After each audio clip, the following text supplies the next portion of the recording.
बिहार के हित में शिक्षा को बढ़ावा देने के लिए, और दोनों मिलके ही एक तरह से काम कर रहे हैं। किया है, जरूर जाएंगे, वाइस चांसलर जरूर जाएंगे, जाते ही रहे हैं। पहले भी, इसके पूर्व भी हम शिक्षा मंत्री थे, उस समय भी अधिकारी बुलाते थे और वाइस चांसलर यानी कुलपतिगण जाते थे।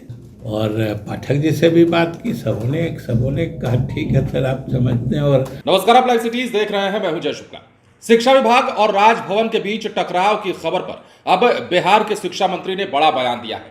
विजय चौधरी गया पहुंचे थे और गया में जब पत्रकारों ने इनसे सवाल किया, राजभवन और शिक्षा विभाग के बीच चल रही जो विवाद है, जो विवाद चल रहा है, उसे लेकर जब सवाल किया गया तो विजय चौधरी ने क्या कुछ कहा है। उन्होंने साफ कह दिया है कि जब अधिकारी बुलाता है तो कुलपतियों को जाना पड़ता है। पहले आप बयान सुनिए, उसके बाद हम आपको पूरा मामला समझाते हैं। क्या कहीं कोई आमने सामने नहीं है, दोनों के काम अपने अपने जगह पर अपने अपने तरीके से बिहार के हित में शिक्षा को बढ़ावा देने के लिए, और कहीं टकराव की स्थिति नहीं है, और दोनों मिलके ही एक तरह से काम कर रहे हैं। एक मीटिंग बुलाते हैं, एक मीटिंग में नहीं जाने की बात करते हैं। नहीं, मीटिंग तो बुलाते हैं, तो उन्होंने ही स्थगित किया है, जरूर जाएंगे, वाइस चांसलर जरूर जाएंगे, जाते ही रहे हैं।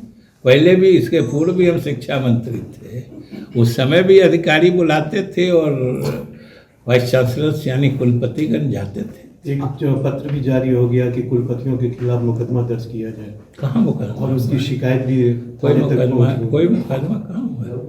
थाने में एफआईआर का कॉपी आ गया, लेकिन एफआईआर थाने में आवेदन की कॉपी आ गई। थाने में एफआईआर करने के लिए आवेदन की कॉपी आ गई। नहीं, उसको एफआईआर कहाँ हुआ है? और कुछ ईडी ने जहाँ, अरे ईडी को जहाँ पता चलता है कुछ गड़बड़ी का, वो जाती है। ईडी का जाना अपने आप में कोई बड़ी बात थोड़े है।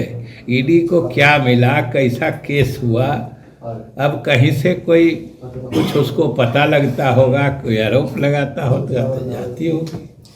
नियोजित शिक्षकों को लेकर जो बवाल चल रहा है, कहाँ बवाल चल क्षमता परीक्षा? आप लोग खाली उसको शांत कराइए, बवाल कहीं नहीं रहेगा। आप लोग सरकार का सहयोग करिए।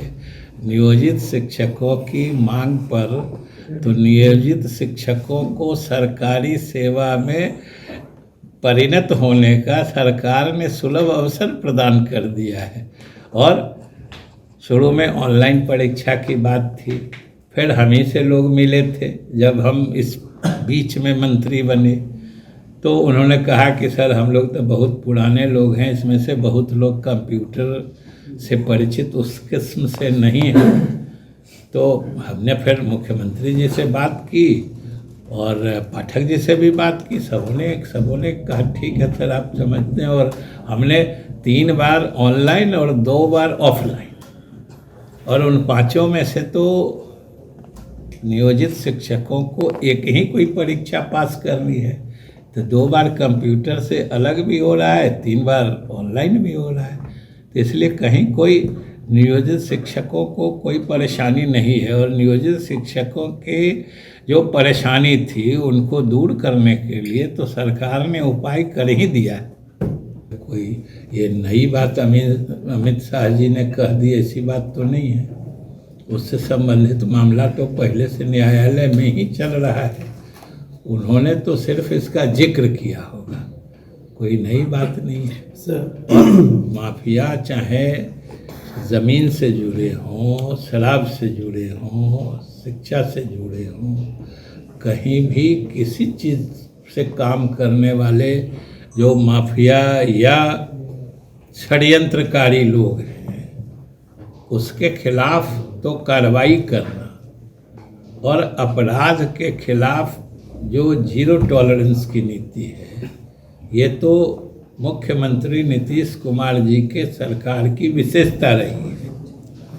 और जब गृह मंत्री जी ने भी कहा है, तो हमें पूरी उम्मीद है कि इन सब चीज़ों में केंद्र की मदद से हम और ज़्यादा प्रभावकारी ढंग से सफल हो पाएंगे। तो सुना आपने बिहार के शिक्षा मंत्री विजय चौधरी बोल रहे थे और के पाठक और राजभवन के बीच किस प्रकार का विवाद चल रहा है आप जानते हैं। तथाकथित तौर पर इसे एक टकराव कहा जा रहा है। विश्वविद्यालय के कुलपतियों की बैठक शिक्षा विभाग की ओर से बार बार बुलाई जा रही है। पहले 28 फरवरी को बैठक बुलाई गई, उसके बाद 9 तारीख, जो मतलब एक दिन पहले, कल की बात कर रहे हैं, शनिवार की बात कर रहे हैं, 9 तारीख को बैठक बुलाई गई थी, तब भी कुलपति नहीं आए और एक बार फिर से के पाठक ने अगले 15 तारीख को बैठक बुला दी है। तो बार बार के पाठक के बुलावे पर कुलपति नहीं जा रहे हैं क्योंकि राजभवन की ओर से आदेश जो है नहीं दिया जा रहा है और कहा जा रहा है कि आपको नहीं जाना है। तो ये एक तरह से विवाद का रूप लेता जा रहा है और ये विवाद बढ़ न जाए इसे लेकर तरह तरह के प्रयास भी किए जा रहे हैं। अब शिक्षा मंत्री ने बड़ा बयान दिया है और कहा है कि अधिकारी जब बुलाते हैं तो कुलपतियों को जाना ही होगा। साथ ही साथ उन्होंने इस बात से भी इनकार किया है कि किसी प्रकार का कोई विवाद है। बने रहे लाइव सिटीज के साथ। धन्यवाद।